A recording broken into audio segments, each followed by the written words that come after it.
ஏசாயா தீர்க்கதரிசி புஸ்தகத்தில் 45ஆம் அதிகாரத்தில் 4வது வசனம், வெண்கல கதவுகளை உடைத்து இருப்பு தாழ்பால்களை முடித்து அந்த காலத்தில் இருக்கிற பொக்கிஷங்களையும் ஒளி பீடத்தில் இருக்கிற புதையல்களையும் உனக்கு கொடுப்பேன். நான் என் தாசனாகிய யாக்கோப்பை நிமித்தமும் நான் தெரிந்து கொண்ட இஸ்ரவேலை நிமித்தமும் நான் உன்னை பெயர் சொல்லி அழைத்து நீ என்னை அறியாதிருந்தும் உனக்கு நாமம் தரித்தேன். அல்லேலூயா. இந்த செய்தியை நாம்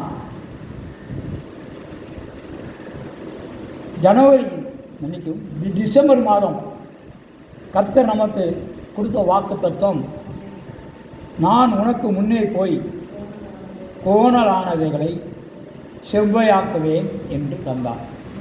அதிலே நாம் வெண்கல கதவுகள் உடைக்கப்பட்டதையும் இரும்பு தாழ்பால்கள் முறிக்கப்பட்டதையும்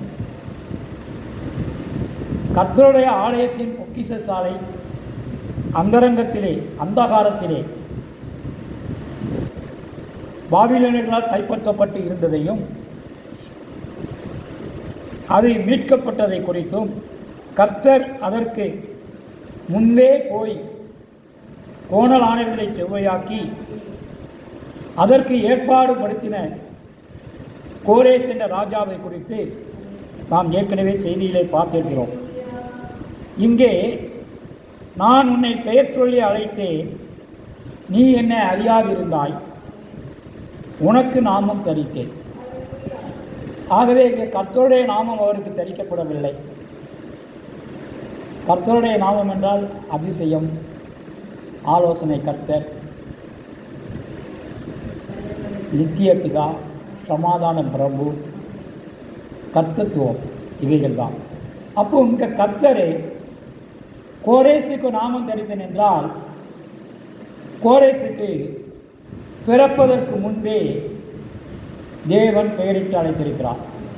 1 ஆண்டு 2 ஆண்டுகளுக்கு முன்பல்ல, சுமார் 170 ஆண்டுகளுக்கு முன்பே, பிறப்பதற்கு முன்பே கோரேஸ் எனக்கு நல்ல மேய்ப்பனாக இருப்பான், எனக்கு நல்ல ஊழியக்காரனாக இருப்பான். அதாவது ஆண்டவராகிய இயேசு கிறிஸ்துவுக்கு பிறப்பதற்கு முன்பாக பெயர் சொன்னார் ஆண்டவர். ஈசாக்குக்கு பிறப்பதற்கு முன்பாக பெயர் சொன்னார் ஆண்டவர். யோவான் ஸ்நானனுக்கு பிறப்பதற்கு முன்பே பெயர் சொன்னார். இப்படி வேதத்திலே 7 பேருக்கு பிறப்பதற்கு முன்பே பெயர் சொன்னாலும் 6 பேரும் யூதர்கள். ஆனால் கோரேஸ் என்பவர் மட்டும் புறஜாதியை சேர்ந்தவர். அல்லேலூயா. அவர் தேவனை அறியாதவர். ஆனாலும் உனக்கு நாமும் தரித்தேன்.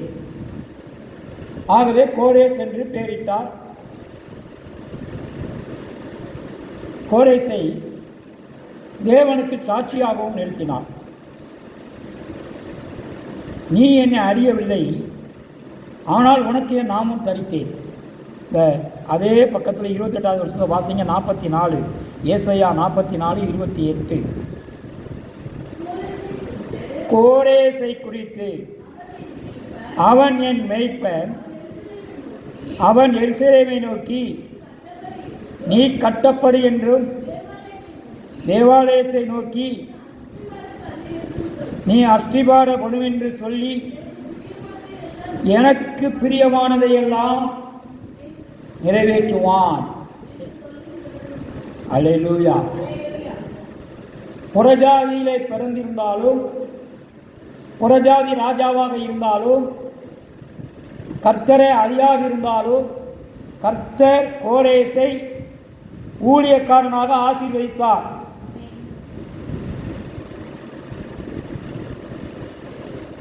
நல்ல மேய்ப்பன், அவன் என் ஆலயத்தை கட்டுவான், அஸ்திபாரப்படுத்துவான் என்று சொல்லி அவர் செய்தார். இஸ்ரவேலர்கள் தேவன் எகிப்து தேசத்திலே இருந்து அடிமைத்தனத்திலிருந்து அதிசயங்களை செய்து அற்புதங்களை நடத்தி விடுதலை கொடுத்ததை மறந்து அந்நிய தேவர்களை வணங்க ஆரம்பித்ததினாலே கோபம் கொண்ட தேவன் இஸ்ரவேலரை மீண்டும் பாபிலோனியருக்கு அடிமையாக கொண்டு சென்றார். நேபுகாத் என்ற நேச்சார் ராஜாவுக்கு அவன் எருசலேம் மீது படையெடுத்து எருசலேம் ஆலயம் சிதைக்கப்பட்டு எருசலேம் நகரம் தீக்கிரையாக்கப்பட்டு இஸ்ரவேலர்கள் அடிமையாக கொண்டு செல்லப்பட்டார்கள் பாபிலோன் ராஜ்யத்திற்கு. அந்த பாபிலோன் ராஜ்யத்திற்கு 70 ஆண்டு கால தண்டனை, அடிமை தண்டனையை ஆண்டவர் கொடுத்திருந்தார். ஆண்டவரை நீங்கள் கீழ்ப்படியில் ஆண்டவருக்கு பயப்படுறதுன்னா உங்களை சாத்தானுக்கு ஆண்டவர் அடிமையாக்கி விடுவார். ஆகவே நமக்கு தேவ பயம் வேணும், நமக்கு தேவ நம்பிக்கை வேணும், நாம் தேவனுக்கு கீழ்ப்படிதல் வேண்டும். அப்படி இஸ்ரவேலர்கள் கீழ்ப்படியாமல் போகாததுனால்தான் அவர்களை என்ன செஞ்சார்? பாபிலோனுக்கு அடிமையாக கொண்டு போனார். அவர்களுக்கு அடிமைக்கான தண்டனை 70 ஆண்டு காலம். அந்த 70 ஆண்டு காலத்திலே மீட்க வேண்டும். அந்த மீட்பதற்காக கர்த்தர் ஏற்படுத்தின ராஜா தான் கோரேஸ் ராஜா. அதை எப்படி மீட்டார் என்பதை நாம் டிசம்பர் மாதம் முதல் வார செய்தியிலே பார்த்திருக்கிறோம். எப்படி மீட்டார்? போரிடாமல் மீட்டார், புரட்சி செய்யாமல் மீட்டார், பணம் கொடுக்காமல் மீட்டார், அடிமை விடுதலை கொடுத்தார். எங்கேயாவது அடிமையாக இருந்தால்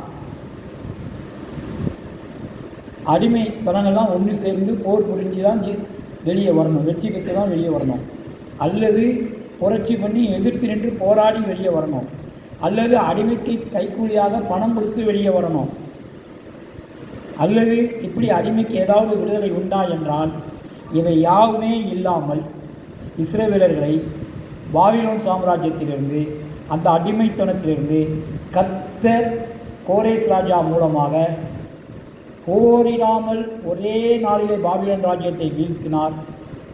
அங்கே இஸ்ரவேலர்களுக்கு விடுதலை கொடுக்கப்பட்டது. இதை சாட்சியாகவே கோரேஸ் ராஜா அறிவிக்கிறார். எஸ்ரா புஸ்தகத்தில் 1ஆம் அதிகாரத்தில் 3ஆம் வசனத்தை வாசிங்க. பழைய ஏற்பாடு பக்கம் 589, எஸ்ராவின் புஸ்தகம் 1ஆம் அதிகாரம் 3வது வசனம். அவருடைய ஜனங்கள் எல்லாரிலும் எவன் உங்களுக்குள் இருக்கிறானோ அவனுடைய தேவன் இருப்பாராக. அவன் யூதாவிலுள்ள எருசலேமுக்கு போய் இஸ்ரவேலரின் தேவனாகிய கர்த்தருடைய ஆலயத்தை கட்டக்கடவன். என்ன சொல்றாரு? எருசலேமிலே வாசம் பண்ணுகிற தேவன் தான் தேவன். எப்படி ஆண்டவரை குறித்து சாட்சி கொடுக்கிறார்? ஒரு புறஜாதி ராஜா ஆண்டவரை குறித்து சாட்சி கொடுக்கிறார். எருசலேமில் இருக்கிற தேவன் தான் உண்மையான தேவன் என்று சாட்சி கொடுக்கிறார். அப்போ அடிமைத்தனத்திலிருந்து இஸ்ரவேலரை விடுதலை கொடுத்து அவங்களெல்லாம் என்ன செய்தார்? நீங்கள் உங்கள் ஊருக்கு போங்க, எருசலேமுக்கு போங்க, உங்கள் ஆலயத்தை போய் நீங்கள் இடிஞ்சு கிடக்கிற ஆலயத்தை, தீக்கிரையாக இருக்கிற ஆலயத்தை போய் கெட்டுங்க என்று கோரேஸ் ராஜா இஸ்ரவேலருக்கு விடுதலை கொடுத்து அனுப்பினார். ஆலயம் கெட்ட அனுமதித்தார். யாரால? நேபுகாத்நேச்சரால் கொள்ளையடிக்கப்பட்ட ஆலயத்தின் பனி மூட்டுகளையும் வெள்ளி பொருள்களையும் பொன்களையும், பொன்னா தங்கங்களையும் இஸ்ரவேலர்கிட்ட கொடுத்து நீங்கள்லாம் உங்கள் தேசத்துக்கு போய் ஆலயத்தை கெட்டுங்க, இல்லை உங்களுக்கு போக விருப்பம் இல்லை, நான் இங்கே தான் இருப்பேன்னு சொன்னால் நீங்கள் இங்கே இருக்கலாம், அப்படி இருக்கிறவங்க போகிறவங்களுக்கு அந்த ஆலயத்தை கெட்ட காணிக்கைகளை கொடுத்து அனுப்புங்கன்னு கோரேஸ் ராஜா இஸ்ரவேலர்களுக்கு அறிவித்தார். அரசாங்க அறிவிப்பாக அறிவித்தார். அல்லேலூயா. இன்றைக்கி நாம் சபைக்கு பெர்மிஷன் வாங்க அரசாங்கத்தை தேடி போகிறோம். ஆனால் கர்த்தர் நம்மோட கூட இருந்து செய்யணும். நம்ம அரசாங்கத்துக்கு மனு போட்டால் அவங்களே தேடி வந்து நமக்கு அனுமதி கொடுக்கணும். அல்லேலூயா. அப்படின்னா தான் கர்த்தர் நம்மோட கூட இருக்கிறார் என்று அர்த்தம். ஆமென். ஆக இப்படிக்கு ஒரு விடுதலை கிடைத்தது மாத்திரமல்லாமல் சாதாரணமான விடுதலை இல்லை. எகிப்திலே இருந்து விடுதலை கிடைக்கும் போது ஆண்டவர் எத்தனையோ வாதைகளை எகிப்தியர்களுக்கு கொடுத்து அவைகளிலிருந்து மீட்டு கொண்டார். ஆனால் இங்கே எந்தவித சிரமமும் இல்லாமல் ஆண்டவர் சூழ்நிலையை மாற்றி போடுகின்ற வல்லமை உள்ள தேவன். ஆமென். ஆகவே இன்றைக்கு நம்மளும் சாத்தாண்ட அடிமையாகி தான் கிடக்கிறோம். நான் இன்றைக்கி நிறையா வீட்டுகளுக்கு போகும்போது பல தரப்பட்ட எல்லார் வீட்டுக்கும் போனோம். நம்ம தேவனுடைய பிள்ளைகள் வீட்டுக்கு மட்டுமல்ல, தேவனை ஏற்றுக்கொள்ளாத பிள்ளைகள் வீட்டுக்கு மட்டும் போனோம். எல்லார் வீட்லேயும் அவங்களுடைய என்டர்டெயின்மெண்ட் என்ன இருக்குன்னா செல்ஃபோன், டிவி. ஒன்று செல்ஃபோனை பார்த்துட்டு இருக்காங்க, அல்லது டிவியை பார்த்துக்கிட்டு இருக்காங்க, அல்லது ரோட்டில் குழுமையாக உட்காந்து கதை அடிக்காங்க. ஏதாவது ஒரு அரங்கம் அங்கே நடைபெற்று கொண்டிருக்கின்றது. இதெல்லாம் அந்த உலகத்திற்கு உரியது, சாத்தானுக்கு உரியது. இவைகள் நம்மை பரலோகத்துக்கு சேர்க்குமான சேராது. டிவியை பார்த்துக்கிட்டு இருந்தால் வீட்டில் 2 பேருக்கு சண்டை வரும்.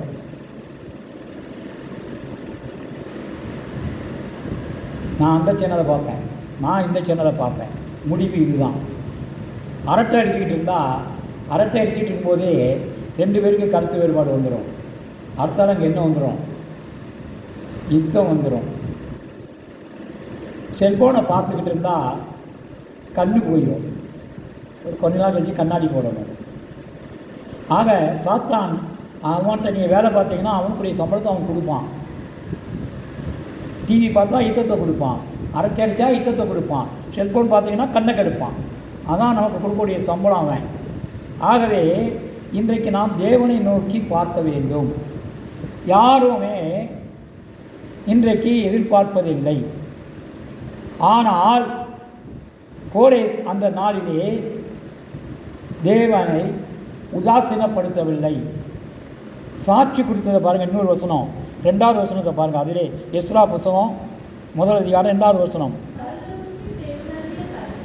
பரலோகத்தின் தேவனாகிய கர்த்தர் பூமியின் ராஜ்யங்களை எல்லாம் எனக்கு தந்தருளி யூதாவில் உள்ள எருசலேமிலே தமக்கு ஆலயத்தை கட்டும்படி எனக்கு கட்டளையிட்டார். ஆலயத்தை நீ கட்டப்படு, எருசலேமை நோக்கி நீ அஸ்திபாரப்படு என்று சொன்னதை கோரேஸ் ராஜா புரிஞ்சுக்கிட்டாரு. ஞானஸ்தானம் எடுத்து ஆண்டவரை ஏற்றுக்கொண்டு சபைக்கு வர்ற நாம இன்னும் புரிந்து கொள்ளவில்லை.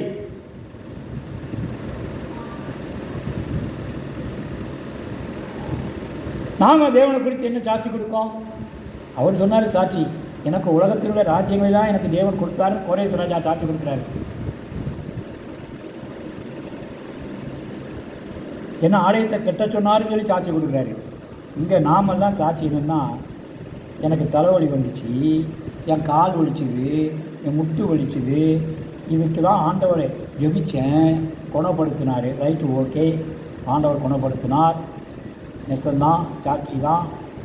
டாக்டர்கிட்ட போகாமே குணப்படுத்தினார், நெஜம்தான், சாட்சி தான். ஆனால் அந்த ஆண்டவரை உன் சாட்சியின் மூலமாக நீ என்ன மேன்மைப்படுத்தினாய்? ஆலயத்தை கட்டுறதுக்கு ஏதாவது உதவி செஞ்சியா? சபையை கூட்டுறதுக்கு ஏதாவது உதவி செஞ்சியா? ஆலயத்தை கட்டுறதுனா நீங்கள் தவறாக புரிஞ்சுக்கிடாதீங்க. இந்த கட்டடத்தை கட்டுவது ஆலயம் கட்டுவது அல்ல. இந்த கட்டடம் நம்ம கூடி துதிக்க ஆராதிக்க உள்ள இடம். ஆனால் நாம் உட்காந்துருக்கோம்ல, நாம் தான் ஆலயம். எத்தனை பேர் கூட்டு வரீங்க? வாரம் வாரம் நீங்கள் மட்டும்தான் வரீங்க. அதுதான் தேவனுக்கு நீ செய்யக்கூடிய பணி, அதுதான் சாட்சி. அன்னைக்கு கோரேஸ் ஆலயத்தை கட்ட சொன்னார்னா அன்னைக்கு பழைய ஏற்பாடு, ஆனால் இன்னைக்கு புதிய ஏற்பாட்டில் இருக்கோம் நாம. அல்லேலூயா. அது மாத்திரமல்ல, காணிக்கை குறித்தும் அனுப்ப சொன்னதை 4வது அதிகாரத்தில் வாசிங்க. எஸ்ரா புஸ்தகம் 1ஆம் அதிகாரம் 4ஆம் வசனம். அந்த ஜனங்களில் மீதியாக இருக்கிறவன் எவ்விடத்தில் தங்கியிருக்கிறானோ அவ்விடத்து ஜனங்கள் தேவனுடைய ஆலயத்திற்கென்று அவனிடத்தில் உற்சாகமாய் காணிக்கை கொடுத்து அனுப்புகிறதுமன்றி பொன் வெள்ளி முதலிய திரவியங்களையும் மிருக ஜீவன்களையும் கொடுத்து உதவி செய்ய வேண்டும் என்று பெர்சியாவின் ராஜாவாகிய கோரேஸ் அறிவிக்கிறார் என்று தன் ராஜ்யமெங்கும் எழுதி அனுப்பி விளம்பரம் பண்ணிவிட்டான். அல்லேலூயா. ஆக காணிக்கை கொடுக்கறதுக்கு விளம்பரம் கொடுத்தான். யாரெல்லாம் நீங்கள் இங்கேயே தங்கியிருக்கிற இஸ்ரவேலர்களே, நீங்கள் இங்கே போனேன்னா உங்கள் தேசத்துக்கு போகிற உங்கள் சகோதரர்கள்ட்ட ஆலயத்தை கட்டுறதுக்கு காணிக்கைகளை கொடுத்து அனுப்புங்கன்னா, இன்றைக்கி நாம் அதை கட்ட அனுமதித்தது மட்டுமல்லாமல், அனுப்புனது மட்டுமல்லாமல், கொள்ளையடிக்க பொருட்களை திருப்பி கொடுத்தது மட்டுமல்லாமல், இஸ்ரவேல் தேசத்துக்கு ஒரு ஆளுநரை நியமித்தான். அந்த ஆளுநருடைய பேர் என்னன்னு கேட்டீங்கன்னா, வாசிங்க 8ஆம் அதிகாரம். அவைகளை பெர்சியாவின் ராஜாவாகிய கோரேஸ் பொக்கிஷக்காரனாகிய மித்ரேதாத்தின் கையினால் எடுக்கச் செய்து யூதாவின் அதிபதியாகிய சேஸ்பாத்சாரிடத்தில் எண்ணி கொடுத்தான். இந்த சேஸ்பாத்சாரிடத்தில் அப்படிங்கிறது பாபிலோனிய பெயர். யூதர்களுக்கு ஆளுநராக ஒரு பாபிலோனிய பெயர் நியமிக்கப்பட்ட அடிமையாக இருந்தவனை, இஸ்ரவேலரை, யூதாவை, அவனுக்கு யூதாவில் பேர் என்னன்னு கேட்டிங்கன்னா செருபாபேல். அவனுக்கு பேர் யூத பேர் செருபாபேல். அவனே பாபிலோன் ராஜ்யத்துக்கு அடிமையாக கொண்டு போகப்பட்ட தானியலை, அனனியாவை, அசரியாவை, மிஷாவேலை பேர் மாற்றினான்ல பாபிலோன் ராஜா. அவன் பேரை கொடுத்தான். என்ன பேர் கொடுத்தான்? தானியலுக்கு என்ன பேர் தெரியுமா? பாபிலோனிய பெயர் பெல்சாத்சார். அசரியா, அனன்யா, மிஷாவேலுக்கு என்ன பேர் தெரியுமா? பாபிலோனிய பெயர் சாத்ரா, மேஷாக், ஆபோத்நேகோ. நாமெல்லாம் இன்றைக்கி இது தெரியாமல் தான் ஞானசானம் கொடுக்கும்போது சாத்ராக்குன்னு கொடுக்கும், ஞானசானம் கொடுக்கும்போது மேஷாக்குன்னு கொடுக்கும். நல்ல வேளை ஆபோத்நேகோ நான் இது வரைக்கும் கேள்விப்படலை. அதுவும் கொடுத்துருக்காங்களா என்னன்னு தெரியாது. இதெல்லாம் அந்நிய பேர். ஆனால் பைபிளில் இருக்குங்கிறதுனால இன்றைக்கி சாத்ரா, மேஷாக்லாம் கொடுக்கும். அது பாபிலோனிய பெயர், சாத்தானுக்குரிய பெயர். அவனே அவன் நாமத்தை மாற்றுறான். ஆனால் இங்கே ஆண்டவர் ஒரு புறஜாதி ராஜாவுக்கு நாமத்தை தரித்தார். அல்லேலூயா. அதான் கர்த்தத்துவம். அந்த நாமம் தான் ஆண்டவருடைய நாமம், கர்த்தத்துவம். கர்த்தத்துவம் என்றால் தமிழில் அர்த்தம் ஆளுகை. அப்போ கோரேஸ் ராஜாவுக்கு எதை கொடுத்தார் ஆண்டவர்? அவர் நாமம் தரித்தேன் என்றால், உனக்கு நாமம் தரித்தேன் என்றால் ஆளுகை என்ற நாமத்தை கொடுத்தார், வெற்றி பெறக்கூடிய நாமத்தை கொடுத்தார், விடுதலை கொடுக்கக்கூடிய நாமத்தை கொடுத்தார். அல்லேலூயா. ஆலயத்தை கட்டதுக்குள்ள நாமத்தை கர்த்தர் கொடுத்தார். அதான் நாமம். இந்த செருபாபேலுக்கும் பேர் பாபிலோனிய பேர். இப்போ செருபாபேலுக்கு ஆண்டவர் என்ன சொல்லியிருக்காரு தெரியுமா? அவங்களுக்கு வாக்குத்தத்தம் சேஸ்பாத்சார் என்று பேர் மாற்றப்பட்ட செருபாபேலுக்கு ஆண்டவர் என்ன வாக்குத்தத்தம் கொடுக்கிறார் தெரியுமா? உன்னை நான் முத்திரை மோதிரமாக வைப்பேன். அப்படின்னா தான் பரலோக ராஜ்யத்தில் பங்கு உண்டு. இந்த பூமியில் ஊழியம் பார்க்கணுன்னா, ஆண்டவருக்கு என்று சேவை செய்யணும்னா, கோரேஸ் ராஜாவை ஆண்டவர் எதற்கு அழைத்தாரோ அதை கோரேஸ் ராஜா செய்தாரே, அதை போல செய்ய வேண்டும். செருபாபேலை எதற்கு அழைத்தாரோ அதை செய்தாரே செருபாபேல். அதை போல செய்ய வேண்டும் ஊழியம். இன்னைக்கு ஊழியம் என்ன? பாட்டு படித்தா போதும், சபை நடத்திக்கலாம், அந்த தைரியம் இன்னைக்கு நிறைய பேருக்கு வந்துட்டு. அதனால தான் இன்னைக்கு கிறிஸ்தவம் வளராமே இருக்குது. சபை சினிமா தேட்டர் மாதிரி மாறிக்கொண்டிருக்கிறது. இன்னைக்கு அமெரிக்காவில் பாருங்கள், நிறையா சபை திருமண மண்டபமாக மாறி இருக்கு. நிறையா சபை பிள்ளையார் கோயிலாக மாறி இருக்கு. ஏன்? நம்மகிட்ட ஒழுங்கு இல்லை, நம்மகிட்ட கர்த்தர்கிட்ட பயம் இல்லை. ஏன்னா தைரியமாக கேட்காங்க, அவன் தான் அந்த பாவம் செஞ்சானே, ஆண்டவர் அவனை அடித்தானா, ஏன்ட்டே நிறைய பேர் கேட்டிருக்காங்க. அடிக்காத ஆண்டவர் யார்? ஆண்டவர் எங்கே அடித்தானே ஆண்டவர். ஒரு ஆள் என்கிட்ட சொல்கிறார், சாட்சி ஐயாவுடைய ஃப்ரெண்டு ஜோசப்பு, உங்கள் ஆண்டவர் எங்கே அடிக்காரு? அடித்தாதான் அவர் ஆண்டவர் நம்புவேன், இல்லை நம்ப மாட்டேன்.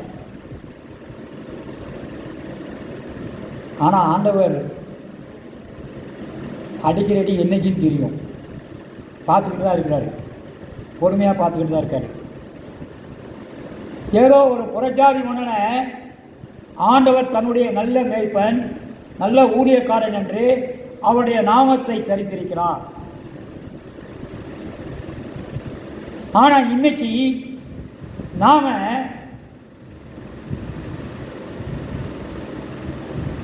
ஊழியத்தில் நாம் எப்படி இருக்கிறோம்?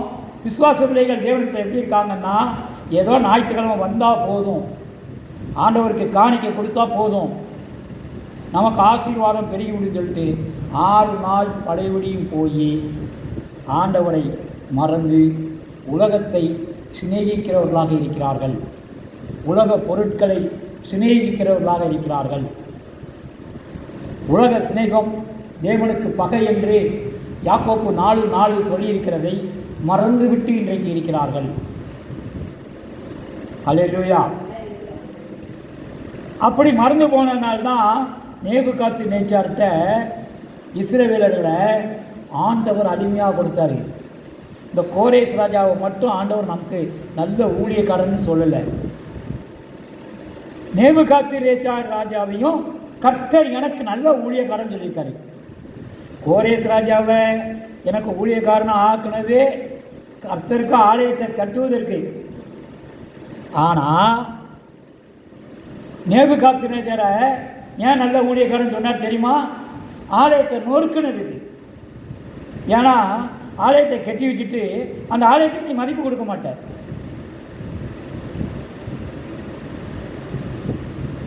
சுய வேலை, சுய விசேஷங்கள், சொந்தக்கார விசேஷங்கள்லாம் வந்துட்டா அன்னைக்கு ஆலயம் வேண்டாம். அதுலேயும் யாராவது ஒரு ஆள் செத்துட்டா போதும், யார் தூரத்து உறவினராக இருந்தாலும் கூட போதும். நான் இன்றைக்கி துக்கம், நான் அங்கே போகிறேன், நான் சபைக்கு வரமாட்டேன். ஏன் 10லேருந்து 12 வரைக்கும் தான் சபை, 12 மணிக்கு முடிச்சுட்டு துக்க வீட்டுக்கு போங்களேன். ஆனால் காலையிலே போய் அங்கே குத்த வச்சு உட்கார்ந்து வேண்டியது, விடிஞ்சி முடியாமையும். இப்படி இருந்ததுனால்தான் இஸ்ரவேலரை நேபுகாத்நேச்சார் ராஜாட்ட அடிமையாக்கினது மட்டும் இல்லாமல் இன்றைக்கு நம்மளை அவர் சாத்தான்ட்டு அடிமையாக்கிட்டு இருக்காரு. அல்லேலூயா. நீங்கள் ஆண்டவரை நேசிக்கிற, ஆண்டவருக்கு கீழ்ப்படிகிற, ஆண்டவருக்கு பயந்து நடக்கிற அப்படின்னா கர்த்தர் நம்ம சாத்தான்ட்ட ஒப்பு கொடுப்பார். சாத்தான்ட்ட நாம் அடிமையாக்கிடுவார். எல்லாருக்கும் திரும்புங்க. அல்லேலூயா, அல்லேலூயா. ஏன் எல்லாரும் ஏன் வெளி எட்டி பார்க்கீங்க?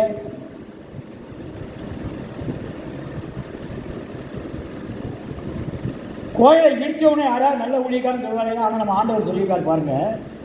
எரேமியா புஸ்தகத்தில் 25ஆம் அதிகாரத்தை எடுத்துக்கொள்ளுங்க. எரேமியா புஸ்தகம் 25ஆம் அதிகாரம் 9வது வசனத்தை வாசிங்க.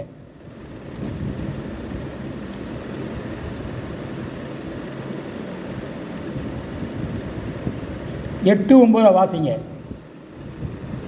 25 எரேமியா பழைய ஏற்பாடு பக்கம் 906. 8-9 வாசிங்க சீக்கிரமாக. நீங்கள் என் வார்த்தைகளை கேளாமல் போனபடியினால் இதோ வடக்கே இருக்கிற சகல வம்சங்களையும் யார் ஊழியக்காரன்? என் ஊழியக்காரனாகிய நேபுகாத்நேச்சார் என்கிற பாபிலோன் ராஜாவையும் பாருங்க. யார் சொல்றாரு? ஒரு புறதேசத்து ராஜாவை என் ஊழியக்காரன் என்று ஆண்டவர் சொல்கிறார்.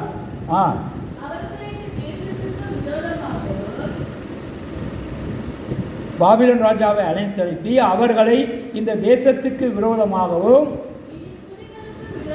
இதன் குடிகளுக்கு விரோதமாகவும் சுற்றிலும் இருக்கிற இந்த எல்லா ஜாதிகளுக்கும் விரோதமாகவும் வரப்பண்ணி அவைகளை சங்காரத்துக்கு ஒப்பு கொடுத்து அவைகளை பாலாகவும் இகழ்ச்சிக்குரியாகிய ஈசல் போடுதலாகவும் நித்திய வனாந்தரங்களாகவும் செய்வேன் என்று சேனைகளின் கர்த்தர் சொல்கிறார். இந்த கவுனிங்க, கோயிலை இடித்ததுக்காகவே ஆண்டவர் என் ஊழியக்காரன் நல்ல ஊழியக்காரன் சொன்னார். நீங்கள் பார்த்தா இதை நியாயம்னு சொல்லுவீங்கள்ல, சொல்லுவீங்களா? இது என்னையா ஆண்டவரே அநியாயம் பண்ணிட்டான்னு சொல்ல மாட்டீங்களா? இல்லையா? ஆனால் ஏன் சொன்னார் தெரியுமா?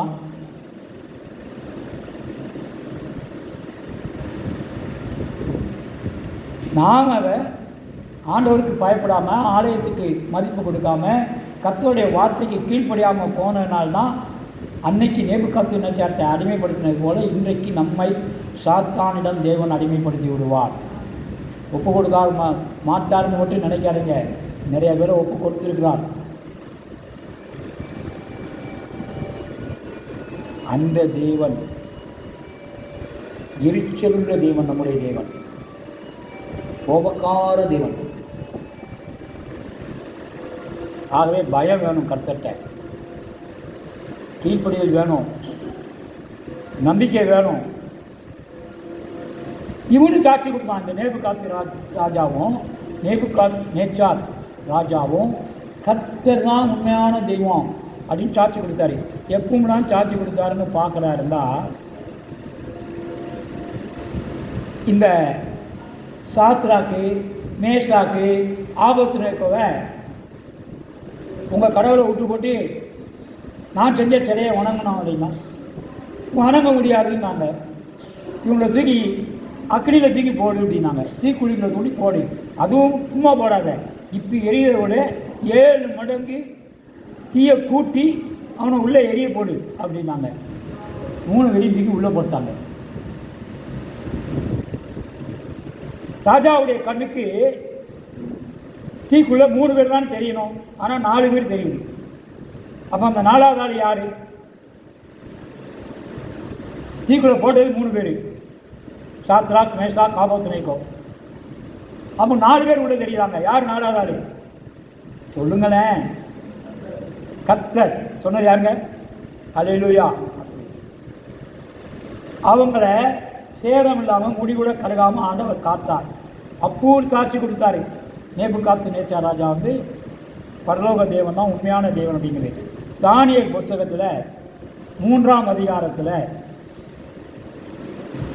26 29 வரைக்கும் வாசிங்க. தானியேல் புஸ்தகம் 3ஆம் அதிகாரம். அப்பொழுது நேபுகாத்நேச்சார் அக்கினி சூளையின் வாசலண்டைக்கு வந்து உன்னதமான தேவனுடைய தாசராகிய சாத்ராக் மேஷாக் ஆபேத்நேகோ என்பவர்களே, நீங்கள் வெளியே வாருங்கள் என்றான். அப்பொழுது சாத்ராக் மேஷாக் ஆபேத்நேகோ என்பவர்கள் அக்கினி நடுவிலிருந்து வெளியே வந்தார்கள். ஆ ம் ம் ஆ ஆ அந்த புருஷருடைய சரீரங்களின் மேல் அக்கினி பலன் செய்யாமலும் அவர்களுடைய தலைமையர் கருகாமலும் அவர்களுடைய சால்வைகள் சேதப்படாமலும் அக்கினியின் மனம் அவர்களிடத்தில் வீசாமலும் இருந்ததை கண்டார்கள். அல்லேலூயா. ஆ ஆ ம் என்ன சொன்னாரு? உங்களுடைய தேவனுக்கு ஸ்தோத்திரம். அல்லேலூயா. அடுத்து ஆ ஆ ஆ ஆ ஆ ஆ தமது தூதனை அனுப்பி என்னையிலிருந்து கண்டுபிடிச்சீங்க? எப்படிப்பட்ட சூழ்நிலையிலும் நீங்கள் தேவனோடு கூட இருக்க வேண்டும். தேவன் தன்னுடைய தூதர்களை அனுப்பி நம்மளை பாதுகாப்பார். அல்லேலூயா. எந்த இடியே பறந்து விழுந்தாலும் சரி, தேவனை மட்டும் தான் நோக்கி பார்க்கணும். ஐயோ இடி விழுந்துன்னு நினைக்கக்கூடாது. எந்த கஷ்டம் வந்தாலும் தேவனை நோக்கி பாருங்கள். தேவன் தூதர்களை அனுப்பி பாதுகாப்பார். அல்லேலூயா. அடுத்த வசனம் வாசிங்க. ஆதலால் சாத்ராக் மேஷாக் ஆபேத்நேகோ என்பவர்களுடைய தேவனுக்கு விரோதமாக எந்த ஜனத்தானும் எந்த ஜாதியானும் எந்த பாசைக்காரனும் இப்போ தேவனுடைய உண்மையான பிள்ளைகளை எவனாவது அவதூறாக பேசினான்னா அவனுக்கு உலகத்து ராஜாவான நேபுகாத்நேச்சாரே தண்டனை கொடுக்காருனா கர்த்தர் அவனை ஏன் ஊழியக்காரன் சொல்ல மாட்டாரா? அல்லேலூயா. ஆ வாசிங்க அடுத்தது. ஆ ஆ ஆ இவ்விதமாய் கவனிங்க, இவ்விதமாய் ரட்சிக்கத்தக்க தேவன் வேறு ஒருவர் இல்லை என்றான். சொன்னது யாரு? ஒரு அந்நியன், ஒரு புறஜாதி ராஜா நேபுகாத்நேச்சார் சொல்லுகிறார், இவ்விதமாய் ரட்சிக்கத்தக்க தேவன் வேறு ஒருவரும் இல்லை. தேவனை குறித்து சாட்சி கொடுக்காரு. இன்னொரு தடவை அவர் சாட்சி கொடுக்குறாரு. அவர் இந்த உலகத்திலே ஒரு பெரிய அதிசயமான அரண்மனையை கட்டினது அவர் தான். பாபிலோன் ராஜா தான், நேபுகாத்நேச்சாருடைய ராஜா தான். அல்லேலூயா. அந்த ஆலயத்தை, அந்த கோட்டையை கட்டிட்டு ஒரு நாள் ராத்திரி அந்த கோட்டையின் கொத்தளத்தில் மேலே நின்று அப்படியே அந்த என்ன சொல்லுவாங்க, நல்ல ஒரு இதமான காற்று, நல்ல தென்றல் காற்று வீசுகின்ற நேரத்தில் சந்திர ஒளி அந்த நாள் மாதிரி முறையெல்லாம் நிறைந்திருக்கிற வேலையில் ஆகா அந்த கோட்டையை அப்படியே சுற்றி பார்க்காரு. எவ்வளோ அற்புதமான கோட்டை, என்னால் மட்டும்தான் இப்படி கட்ட முடியும்னு நினச்சாரு. ஆண்டவர் பார்த்தார், நீயா கட்டின? உடனே அவனை மாடாக்கிட்டார். இப்போ மாடாகி புள்ள மேய்ஞ்சிக்கிட்டு இருக்கான் ராஜா. ஏன்னா அவரால் கட்ட முடியுமா? சில பேர் சொல்லுவாங்க, நம்ம ஆட்கள்லாம் சில பேர் சொல்லுவாங்க, இந்த சபை வரும்போது எப்படி இருந்தது தெரியுமா? ஓலை குடிசையிலே இருந்தது, நான் தான் இப்படிலாம் கெட்டினேன் அப்படிம்பாங்க. கெட்டது நம்மளால் முடியவே முடியாது. ஆண்டவரால் மாத்திரம்தான் முடியும். அல்லேலூயா. நமக்கு இருக்கிறது எல்லாம் ஆண்டவருக்குரியது. இந்த பூமியில் இன்றைக்கி நான் சொந்த வீடு கட்டிட்டேன், சொந்த சொத்து வச்சுருக்கேன், சொந்த கார் வச்சுருக்கேன், சொந்த பிளேன் வச்சுருக்கேன், சொந்த ராக்கெட் வச்சுருக்கேன்னு சொன்னால் நீ செத்து போகிற வரைக்கும் மாத்திரம்தான் ராஜா நீ உரிமை கொண்டாட முடியும். நீ செத்துட்டா அதெல்லாம் என்ன ஆகுதுன்னே தெரியாது ராஜா. அதை மறந்து தான் இன்றைக்கி எனக்குரியதுமா. அப்போ நமக்குரியது தான் என்ன?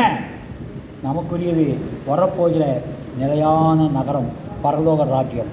அல்லேலூயா. அந்த சம்பவத்திலையும் தேவன் சாட்சி கொடுக்கிறத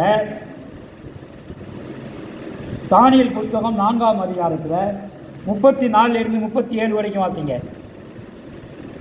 34 37. அந்த நாட்கள் சென்ற பின்பு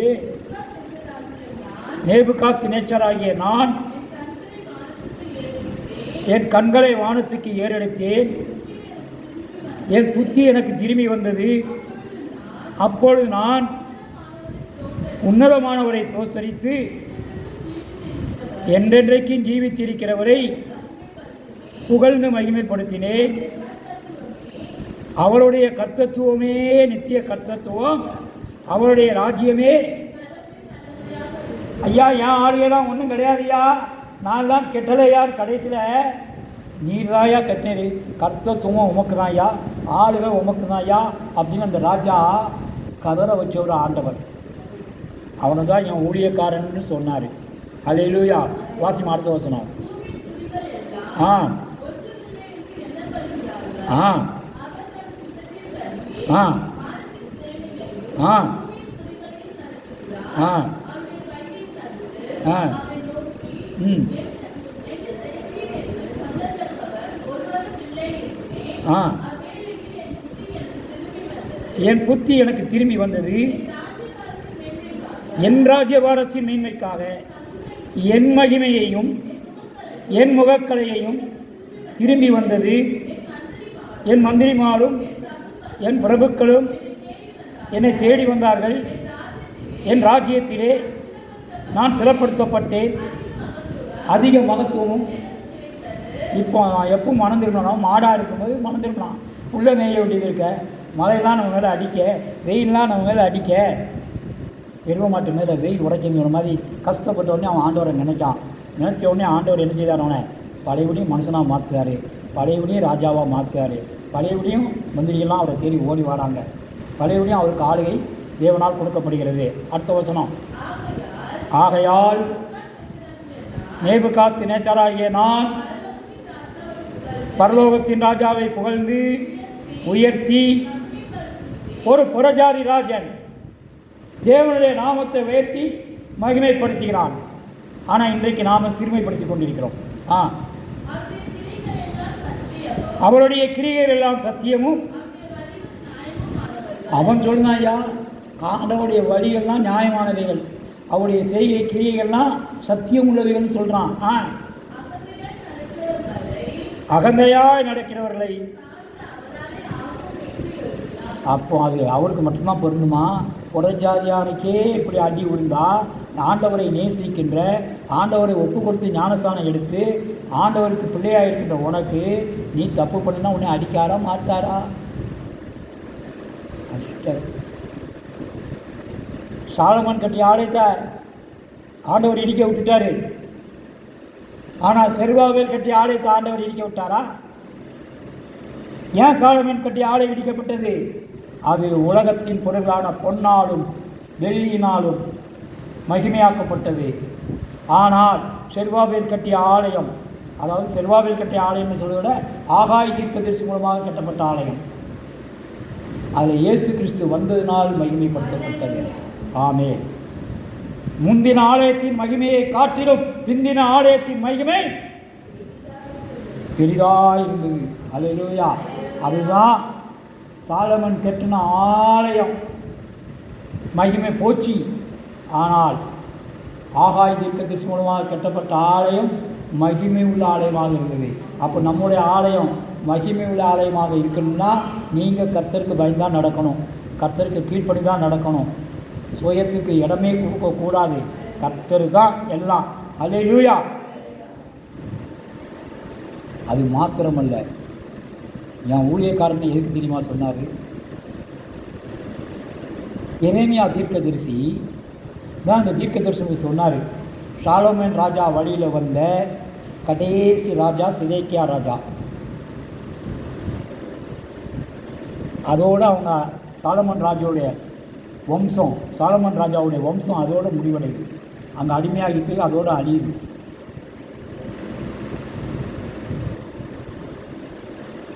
எரேமியா தீர்க்கதரிசி சொன்னான், பாபிலோனுக்கிட்ட ஆண்டவர் ஒப்பு கொடுக்க போகிறாருன்னு சொன்னான். ஆனால் கீழ்ப்படியலை. இப்போ நேபுகாத்நேச்சார் படையெடுத்து எருசலேமை அழிச்சிட்டு எரேமியாவுக்கு ஒரு ஓலை அனுப்புதான். என்ன ஓலை தெரியுமா உங்களுக்கு? நீங்கள் கர்த்தருக்கு ஒரு பெரிய தீர்க்கதரிசின்னு கேள்விப்பட்டேன். இப்போ நான் அடைஞ்ச வெற்றி நீங்கள் தீர்க்க தரிசனமாகவே சொல்லி இருக்கிறத அறிந்து கொண்டேன். அதனால் உங்கள் தேசத்தாரெல்லாம் நாங்கள் அடிமையாக கூட்டு போக போகிறோம்.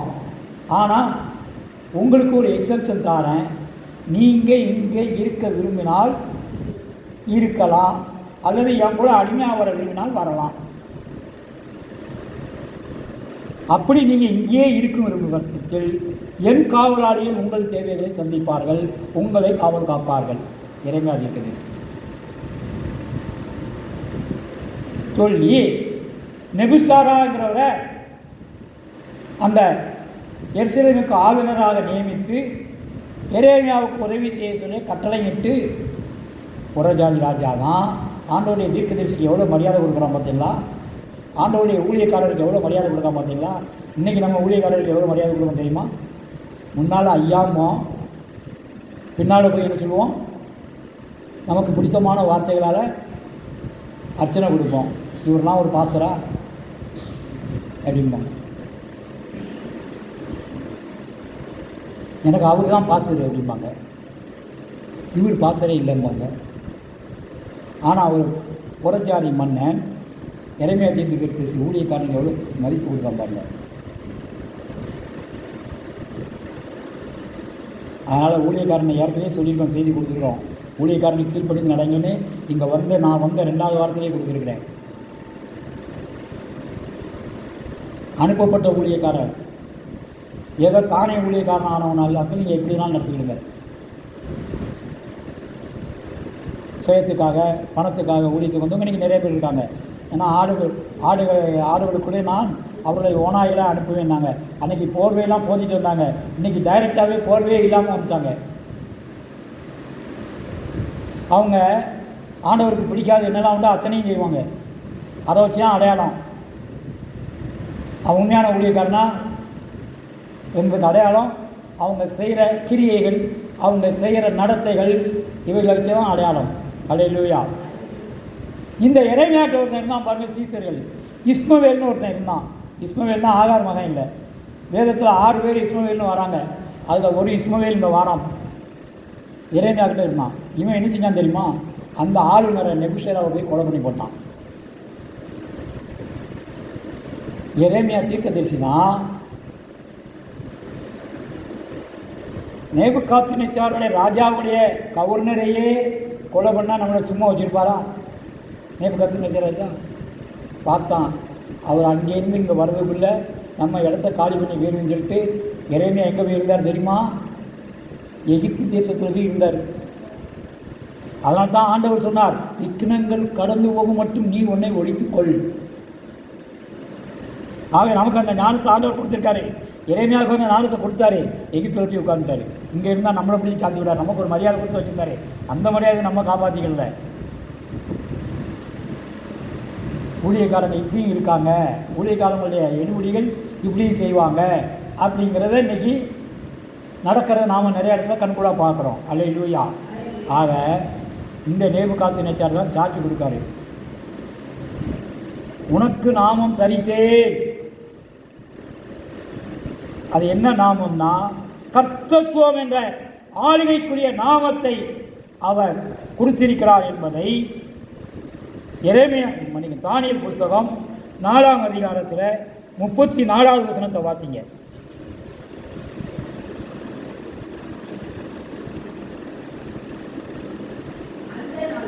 அந்த நாட்கள் சென்ற பின்பு நேபுகாத்நேச்சராகிய நான்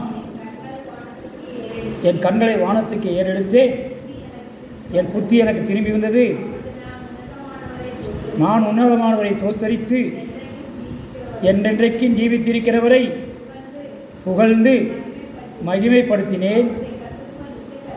அவருடைய கர்த்தத்துவமே நித்திய கர்த்தத்துவம். அல்லேலூயா. அவருடைய ராஜ்யம் தலைமுறையாக நிற்கும். ஆகவே நாமம் தரித்தேன் என்றால் அவருடைய நாமத்தை, கர்த்தத்துவம் என்ற நாமத்தை, ஆளுகை என்ற நாமத்தை தான் கோரேசுக்கும் ஆண்டவர் தந்தார். நேபுகாத்நேச்சாருக்கும் ராஜாவுக்கும் ஆண்டவர் கொடுத்தார். அவருடைய கர்த்தத்துவம், அந்த ஆளுகையை தான் இன்றைக்கு ஊழியக்காரர்களுக்கும் தேவன் கொடுத்திருக்கிறார். அதை புரிந்து புத்தி சொல்லுவர்களுக்கு மதித்து கீழ்ப்படிந்து நடக்கிறவர்கள் தான் கர்த்தருடைய பந்தியில் பங்கெடுக்க தகுதி உள்ளவர்கள். ஆமே, அல்லேலூயா. கர்த்தருடைய பரிசுத்த நாமத்திற்கு மகிமை உண்டாவதாக. இப்பொழுது